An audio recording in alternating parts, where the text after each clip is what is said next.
कल हुए राज्यसभा चुनाव में कांग्रेस के 3 विधायक फारबिसगंज से मनोज विश्वास, मनिहारी से मनोहर प्रसाद सिंह और वाल्मीकि नगर से सुरेंद्र प्रसाद ने वोटिंग से दूरी बनाकर रखी, जिसका सीधा फायदा एनडीए के कैंडिडेट को मिला और एनडीए के 5 कैंडिडेट राज्यसभा जाने में सफल रहे। और आज सदाकत आश्रम में कांग्रेस के कार्यकर्ताओं का गुस्सा फूट पड़ा।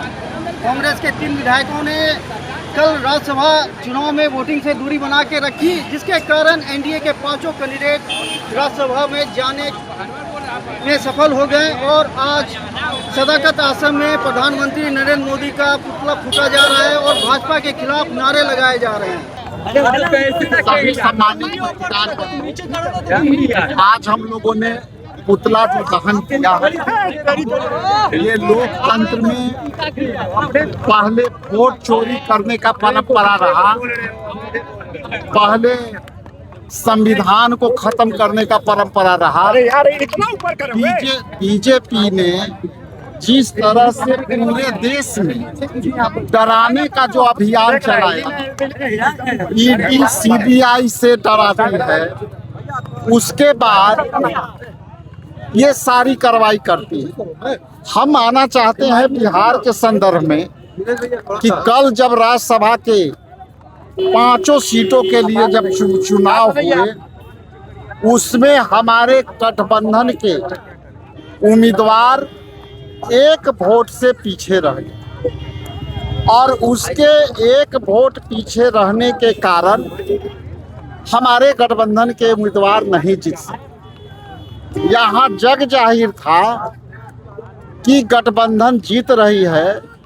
इसी बीच में बीजेपी के लोग और नीतीश कुमार के लोग जिस तरह से हमारे विधायकों को चोरी किया और उनको लगातार 24 घंटे गायब रखा, आज उसी का परिणाम है कि हमारे विधायकों को चोरी करके और उन्होंने अपनी 5वीं उम्मीदवार को जीत सुनिश्चित कराई। बीजेपी का ये परंपरा रहा है कि जिस पार्टी के साथ उनकी दोस्ती रहती है उनको भी खत्म करती है। तो दूसरे तरफ नीतीश कुमार जी को भी यहाँ के राजनीतिक हत्या कर दी। साथ में रहकर जिस तरह से अकाली दल को, जिस तरह से सेवा से उड़ीसा में बीजू जनता दल को, जिस तरह शिवसेना को महाराष्ट्र में खत्म किया, आज बीजेपी ने नीतीश कुमार को भी खत्म कर दिया और हमारे 3 विधायकों को चोरी करके जो है आज वो जीत हासिल कर ली। और ये देश में बीजेपी के काम करने का जो पैटर्न है, पहले जो है चुनाव लड़ेगी तो वोट चोरी करेगी, जो बिहार में वोट चोरी हुआ। यदि आप उसके बाद विपक्ष के कोई जीत जाते हैं तो उनको डरा के डर गए, तो फिर नहीं तो फिर आपको कुछ अन्न प्रलोभन दे करके, वित्तीय प्रलोभन दे करके मनाती है। और यदि आप नहीं डरे तो आपको जेल में डाल देते। देखिए एक सवाल है, आपके विधायक मनोज विश्वास ने कहा है, देखिए ये सारी बातों की जवाब एक शब्द में है कि हमारे विधायक चोरी हो गए। उन पर कौन सी दबाव पड़ी है कि जो व्यक्ति दम भरता था कि हम आए हैं कांग्रेस पार्टी में, हम लोग नए हैं, हम कांग्रेस के विचारधारा से जुड़े हुए लोग हैं, आखिर ऐसी कौन सी बात हो गई कि हमारे विधायक हमारे कैंडिडेट के खिलाफ वोट दिए और आज हमारे खिलाफ बोल दिए। इसलिए उन पर दबाव है, उन पर कोई चीज़ ऐसी दबाव होगी, देश की दबाव होगी या और कोई प्रलोभन होगा। हम बात करने की कोशिश कर रहे हैं कि आपकी कौन सी दबाव है जो आप दम भरते थे कि हम कांग्रेस पार्टी के पक्का सिपाही बन रहे हैं। हम विपरीत परिस्थिति में कांग्रेस पार्टी ने हमें मौका दिया और हम पार्टी को मजबूती के साथ खड़े हैं। और आज कौन परिस्थिति है कि वो ये बयान दे। क्यों आप लोग नारे लगा रहे हैं, फुटबॉल फूट रहे हैं? पूरे भारत में जो है बड़का झूठा पार्टी का सरकार भारत की जनता को कभी धमकाते हैं, कभी बिहार के जनप्रतिनिधि को धमकाते हैं। आज बिहार के मुख्यमंत्री भी ये धमक के जो है सरेंडर हो गए बड़का झूठा पार्टी सरकार के सामने में। हर एक व्यक्ति को धमका के ब्लैकमेल करके ये सरकार चलाती है, जो कि जनमानस को इतना लूट रहा है, बेरोजगार हो रहा है, इनको कोई मुद्दा नहीं है। कांग्रेस के विधायक जो है क्या उनको धमकी दिया गया था? बिल्कुल, उन्हें बिहार पुलिस के माध्यम से झूठा केस का धमकी देकर उन्हें फंसाया गया, ब्लैकमेलिंग किया गया, उन्हें डिजिटल अरेस्ट करने का धमकी दिया गया। और कई तरह की कार्रवाई करती है बिहार की पुलिस। कोई किसी पर झूठा केस करती है बिहार की पुलिस सरकार खादी के हार में, और उन्हें धमकाया गया, इसीलिए इस तरह का हुआ है। और भी कार्यकर्ता हैं ये तो पांचों विधानसभा में जाने कामयाब रहे हैं, और ये सबसे बड़ी महत्वपूर्ण भूमिका जो है कांग्रेस के विधायकों ने निभाई।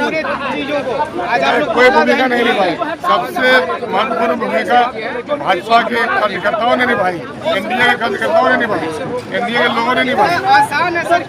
और 3 विधायक को किडनैप करके क्या जगह पर रखा, यहाँ तक मोबाइल तक उसका हटा दिया, आज तक नहीं हो पा रहा। लेकिन विधायकों का कहना है कि कोई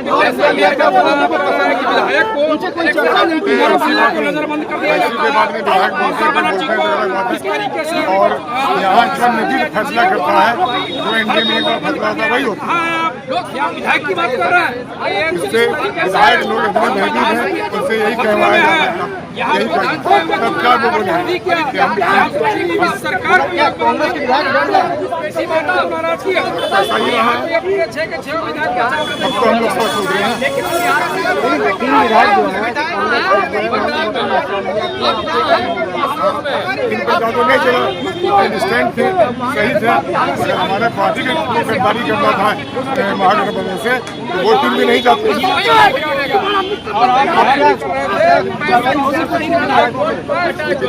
कार्रवाई तब होगी जब ये पता चलेगा जांच हो रही है विधायक की गलती। अगर विधायक की कोई गलती नहीं है तो क्या कार्रवाई नहीं होगी?